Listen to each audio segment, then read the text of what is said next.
فرشتے اللہ تعالیٰ کی نورانی مخلوق ہیں جنہیں ان کی اصلی شکل و صورت میں دیکھنا انبیاء کرام علیہ الصلاۃ والسلام کے علاوہ کسی اور کے لیے ممکن نہیں۔ یہی وجہ ہے کہ ہمارے ارد گرد لاتعداد فرشتے اپنے کاموں میں مصروف ہیں، مگر ہمیں وہ دکھائی نہیں دیتے۔ اگر وہ انسانی شکل اختیار کر کے ہمارے سامنے آئے تو پھر انہیں دیکھنا ممکن ہے۔ انسان کی نسبت فرشتے عظیم مخلوق ہیں، اور ان میں بھی چھوٹے ہیں اور بعض بڑے ہیں۔ فرشتوں کے پر، فرشتوں میں بعض کے 2 پر ہیں اور بعض کے 600 پر ہیں۔ قرآن کریم میں ارشاد پاک ہے کہ اللہ تعالیٰ ہی کے لیے تمام تعریفیں ہیں، جو آسمان اور زمین کا پیدا کرنے والا ہے، اور 2 3 4 پروں والے فرشتوں کا اپنا قاصد پیغمبر بنانے والا ہے۔ بعض روایات کے مطابق جبرائیل امین علیہ السلام کے 600 پر دیکھے گئے ہیں، اور ہر پر نے آسمان کو گھیر رکھا تھا۔ ان کے پروں سے مختلف رنگ اور قیمتی موتی بکھر رہے تھے۔ فرشتوں کی قد و قامت، وہ فرشتے جنہوں نے عرش اٹھا رکھا ہے، ان کے قد و قامت کے بارے میں سیدنا انس رضی اللہ عنہ سے مروی ہے کہ حضور نبی کریم صلی اللہ علیہ وآلہ وسلم نے ارشاد فرمایا، عرش کو اٹھانے والے فرشتوں میں سے ایک فرشتے کے بارے میں مجھے یہ بتانے کی اجازت دی گئی ہے، جس کے پاؤں سب سے نچلی 7ویں زمین میں ہے اور اس کے کندھوں پر عرش ہے۔ اس کے دونوں کانوں اور کندھوں کے درمیان اتنی دوری ہے کہ اسے طے کرنے کے لیے پرندے کو 700 سال کی پرواز چاہیے۔ وہ فرشتہ کہتا ہے، یا اللہ تو پاک ہے جہاں بھی ہے اور جہاں بھی ہو۔ فرشتوں کی ضروریات، اللہ تعالیٰ نے فرشتوں میں شادی بیاہ کی حاجت نہیں رکھی، اس طرح انہیں کھانے پینے سے بھی بے نیاز کر دیا ہے۔ اس کی وضاحت قرآن مجید میں مذکور سیدنا ابراہیم علیہ السلام کے اس واقعے سے ہوتی ہے، جس میں ہے کہ ابراہیم علیہ السلام کے پاس فرشتے آئے تو آپ علیہ السلام ان کے لیے فوراً گوشت لے کر آئے، مگر انہوں نے اسے تناول نہیں کیا۔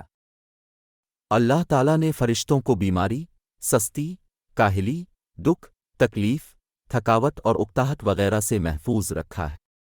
وہ دن رات فقط اللہ کی اطاعت میں اپنے کاموں میں مصروف رہتے ہیں۔ قرآن مجید میں بیان ہوا کہ آسمانوں اور زمین میں جو کچھ ہے اسی اللہ کا ہے، اور جتنے اس کے پاس فرشتے ہیں وہ اس کی عبادت سے نہ سرکشی کرتے ہیں اور نہ تھکتے ہیں۔ وہ دن رات اللہ کی تسبیح بیان کرتے ہیں اور ذرا سی بھی سستی نہیں کرتے۔ فرشتے تقریباً عام طور پر آسمانوں میں رہتے ہیں، جو صرف اللہ کے حکم سے مختلف کاموں کے لیے زمین پر اترتے ہیں اور پھر واپس آسمان پر چلے جاتے ہیں۔ قرآن مجید میں ایک اور مقام پر خود فرشتوں کی یہ بات مذکور ہے، ہم تیرے رب کے حکم کے بغیر نہیں اترتے۔ فرشتوں کی تعداد، فرشتوں کی تعداد کتنی ہے اس کے بارے میں کوئی تفصیل نہیں ملتی، کیونکہ اللہ تعالیٰ کا فرمان ہے، تیرے رب کے لشکروں کو اس کے سوا اور کوئی نہیں جانتا۔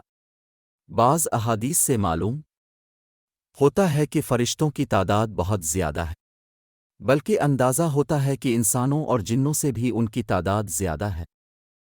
سیدنا ابوذر رضی اللہ عنہ سے مروی ہے کہ اللہ کے رسول صلی اللہ علیہ وآلہ وسلم نے فرمایا، آسمانوں میں کہیں 4 انگلیاں جگہ بھی ایسی نہیں جہاں کوئی نہ کوئی فرشتہ سجدہ ریز نہ ہو۔ سیدنا عبداللہ بن مسعود رضی اللہ عنہ سے مروی ہے کہ اللہ کے رسول صلی اللہ علیہ وآلہ وسلم نے فرمایا، قیامت کے روز جہنم کو اس حال میں لایا جائے گا کہ اس کی 70 لگامیں ہوں گی، اور ہر لگام کے ساتھ 70,000 فرشتے ہوں گے جو اسے کھینچ کر لا رہے ہوں گے۔ فرشتوں کی ایک اہم خاصیت، فرشتوں کی ایک اہم خاصیت یہ بھی ہے کہ وہ اللہ تعالیٰ کے حکم سے اپنی شکل و صورت کے علاوہ کوئی اور صورت بھی اختیار کر سکتے ہیں۔ یہ صورت کسی ایسے انسان کی بھی ہو سکتی ہے جسے دیکھنے والے پہچان لے۔ انسانوں کے علاوہ کسی اور جاندار کی صورت اختیار کرنے کی فرشتوں کو طاقت ہے یا نہیں، اس کے بارے میں قرآن و سنت میں کوئی صراحتہ ذکر نہیں ملتا، البتہ ان کی انسانی شکل اختیار کرنے کے واقعات ضرور ملتے ہیں، جن سے یہ اندازہ ہوتا ہے کہ فرشتے اللہ تعالیٰ کے حکم سے دیگر شکلیں بھی اختیار کر سکتے ہیں۔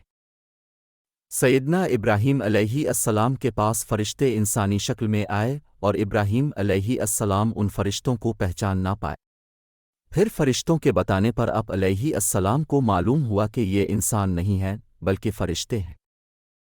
سیدہ مریم علیہ السلام کے پاس جبرائیل امین علیہ السلام انسانی شکل میں تشریف لائے تھے، اور جبریل امین علیہ السلام سوائے 2 مرتبہ کے ہر مرتبہ نبی کریم صلی اللہ علیہ وآلہ وسلم کے پاس انسانی شکل میں تشریف لائے۔ فرشتوں کی طاقت۔ اللہ تعالیٰ نے فرشتوں کو انسانوں اور جنوں سے کئی گنا زیادہ قوت و طاقت عطا کر رکھی ہے۔ حضور نبی صلی اللہ علیہ وآلہ وسلم نے جب طائف کے مقام پر وہاں کے لوگوں کو اسلام کی دعوت پیش کی تو اب صلی اللہ علیہ وآلہ وسلم پر وہاں کے لوگوں نے ظلم و جبر کی انتہا کر دی اور حضور نبی کریم صلی اللہ علیہ وآلہ وسلم کو لہو لہان کر دیا۔ تو اس مقام پر سیدنا جبرائیل امین علیہ السلام تشریف لائے۔ انہوں نے آواز دی اور کہا کہ اللہ تعالیٰ حضور نبی کریم صلی اللہ علیہ وآلہ وسلم کے بارے میں آپ کی قوم کی باتیں سن چکا ہے، جو انہوں نے آپ کے خلاف اقدام کیا وہ بھی دیکھ چکا ہے۔ آپ کے پاس اللہ تعالیٰ نے پہاڑوں کا فرشتہ بھیجا ہے، آپ ان لوگوں کے بارے میں جو چاہیں اس فرشتے کو حکم دیں۔ اس کے بعد پہاڑوں کا فرشتہ مخاطب ہوا، اس نے حضور نبی کریم صلی اللہ علیہ وآلہ وسلم کو سلام کیا، پھر عرض کی اے اللہ کے رسول آپ جو حکم دیں گے میں اس کی تعمیل کروں گا، اگر آپ چاہیں تو میں دونوں طرف کے پہاڑوں کو ان پر لا کر ملا دوں جن سے یہ پس جائیں گے۔ اسی طرح جبرائیل امین علیہ السلام کی قوت و طاقت کے بارے میں قرآن مجید میں ہے، انہیں حضور نبی کریم صلی اللہ علیہ وآلہ وسلم کو زبردست طاقت والے فرشتے نے سکھایا ہے جو زور آور ہے۔ فرشتوں کا نظم و ضبط۔